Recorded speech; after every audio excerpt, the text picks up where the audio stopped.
The House is expected to vote this week on whether to compel the Justice Department to release the Epstein files. It comes as President Trump changes his stance on the matter. Erica Brown has more from the White House. Amid growing calls from lawmakers, including Republicans, the House is expected to vote Tuesday on a measure compelling the Justice Department to release all its files related to convicted sex offender Jeffrey Epstein. Let's rip the Band-Aid off and get it done. In a reversal, President Trump is now pushing for the release of the files. In a social media post late Sunday, the president wrote, quote, "We have nothing to hide, and it's time to move on from this Democrat hoax perpetuated by radical left lunatics in order to deflect from the great success of the Republican Party."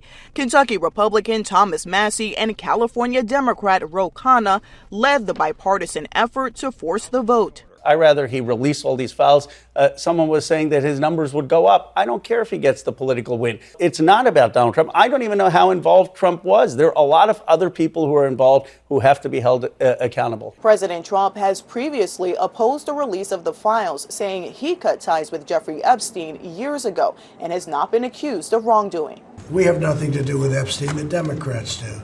All of his friends were Democrats. The bill would force the Justice Department to release all files and communications related to Epstein, as well as any information about the investigation into his death in federal prison. The House will act decisively. The Senate needs to act.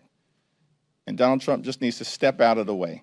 The bill is expected to pass the House with Republican support, but it remains unclear whether the Senate would take up the measure, and it would also need a signature from the president. Erica Brown, 2 News, Nevada.